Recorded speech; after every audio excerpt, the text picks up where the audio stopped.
ஏன்னா இந்த சாதிவாரி கணக்கெடுப்பு எதுக்கு நடக்க சொல்றோம்? சாதிவாரி கணக்கெடுப்பு நடத்திய பிறகுதான் வன்னியர் உள்ஒதுக்கீடு கொடுக்கணும்னு அவசியமே கிடையாது.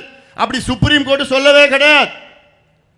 சாதிவாரி கணக்கெடுப்பு ஏன் நடத்த சொல்றோம்னா, வன்னியர்கள் போன்று எத்தனையோ சமுதாயங்கள் பின்தங்கிய நிலையில் இருக்கின்றார்கள். அவர்களுக்கும் தனி ஒதுக்கீடு, உள் ஒதுக்கீடு, அதிக ஒதுக்கீடு இதையெல்லாம் செய்ய வேண்டும் என்ற நோக்கம். இதுதான் உண்மையான சமூக நீதி. இது ஏதோ ஒரு ஜாதிக்காக நாங்கள் கேட்கல. நான் எல்லாத்துக்கும் கேட்கிற பட்டியலின சமுதாயம் உட்பட எல்லா சமுதாயங்களுக்கும் நாங்கள் கேட்கின்றோம். இதுதானே சமூக நீதி, இதுதானே எங்களுடைய கொள்கை. இதற்காகத்தான் நீங்கள் தமிழ்நாட்டில் சாதிவாரி கணக்கெடுப்பு நடத்த வேண்டும் என்று அத்தனை முறை போராட்டம், ஆர்ப்பாட்டம், அழுத்தம், அறிக்கை. சமீபத்தில் விழுப்புரத்தில் ஒரு போராட்டம் எத்தனையோ நடத்தணும். இதன் பிறகு இன்னொரு போராட்டம் இருக்கு தம்பிங்களா. அன்னைக்கே சொன்ன என்ன போராட்டம் ஞாபகம் வச்சுக்கிறீங்களா? சிறை நிரப்பும் போராட்டம். தயாரா இருங்க, தயாரா இருங்க. என்ன எப்படி பண்ணணும்னு நான் சொல்றேன். நான் ஏன்னா அப்போ பார்த்துக்கலாம் ஸ்டாலின் என்ன பண்ணுறாருன்னு பார்த்துக்கலாம். ஏன்னா இதெல்லாம் திட்டமிட்டு நம்ம பண்ண போகிறோம், பெரிய அளவில் நம்ம பண்ண போகிறோம். இது நம்முடைய உரிமையா? இதெல்லாம் எதுக்கு இதெல்லாம் பண்ணுறோம்? படிக்கணும், வேலைக்கு போகணும், சுயமரியாதையாக கௌரவமாக வாழணும், அவ்வளோதான். இதுக்கு போய் இவ்வளோ போராட்டம் பண்ணணும். கர்நாடகாவில் சாதிவாரி கணக்கெடுப்பு 10 வருஷத்தில் 2 முறை எடுத்துட்டாங்க. தெலுங்கானாவில் எடுத்து முடிச்சுட்டாங்க, பீகாரில் எடுத்து முடிச்சுட்டாங்க, ஆந்திரா ஒரிசாவில் எடுத்துட்டு இருக்கிறாங்க. அப்போ பக்கத்து மாநிலங்கள் எல்லா மாநிலங்களும் எடுத்துட்டாங்க. நம்ம ஆள் ஸ்டாலின் அவர்கள் மட்டும் அவர்கிட்ட போய் கேட்டால் ஏன் எடுக்கலன்னு கேட்டால் எனக்கு அதிகாரம் இல்லை என்று சொல்லுகின்ற ஸ்டாலின் அவர்களே, யாரை ஏமாத்துறீங்க? எதுக்கு பொய் சொல்றீங்க? என்ன அதிகாரம் உங்களுக்கு இல்லையா?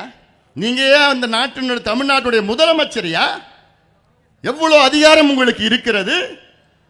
கர்நாடகா முதலமைச்சருக்கு அதிகாரம் இருந்து தானே கர்நாடகாவில் சாதிவாரி கணக்கெடுப்பு நடத்தி முடிச்சாங்க. தெலுங்கானா முதலமைச்சருக்கு இதே அதிகாரம் தான் இருக்கு, ஆந்திரா முதலமைச்சருக்கு இதே அதிகாரம் தான் இருக்கு, ஒரிசா முதலமைச்சர், பீகார் முதலமைச்சர், எந்த எல்லா முதலமைச்சரும் இதே அதிகாரம் தான் இருக்கு. இதே சட்டம் தான் அங்கேயும் பொருந்தும். இந்திய புள்ளிய விவரம் சேகரிப்பு சட்டம் 2008, இந்தியன் ஸ்டாட்டிஸ்டிக்கல் ஆக்ட் 2008. இந்த சட்டம் எல்லா மாநிலங்களுக்கும் பொருந்தும் இந்தியாவில், தமிழ்நாடு உட்பட.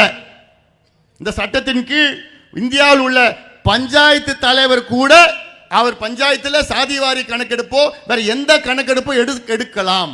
இந்த சட்டத்தின் கீழ் பஞ்சாயத்து தலைவருக்கு உரிமை இருக்கு. நம்ம முதலமைச்சர் ஸ்டாலினுக்கு உரிமை இல்லையா? அதிகாரம் இல்லையா?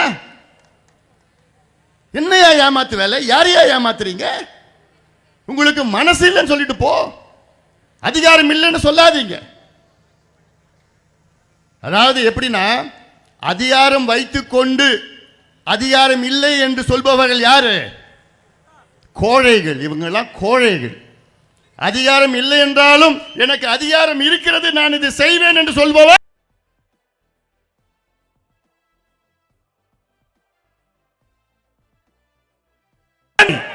அதிகாரம் வைத்துக் கொண்டு இல்லை என்று சொல்லிப்பவர் கோழை. மு.க. ஸ்டாலின் அவர்களே, நீங்கள் ஒரு கோழை. உங்களுக்கும் சமூக நீதி பேசுவதற்கும் தகுதி கிடையாது. முதலமைச்சர் ஸ்டாலின் அவர்கள் சமூக நீதியின் துரோகி. திமுக சமூக நீதியின் துரோகி. திமுக எந்த மேடையிலும் சொல்லத்துக்கு நான் தயாரா இருக்கிறேன். மேடையை போடியா? திமுக காரங்க தான் கேட்கிறேன். நீ எந்த மேடை வேணா போட்டு நான் வரேன். சமூக நீதி பத்தி பேசலாம்.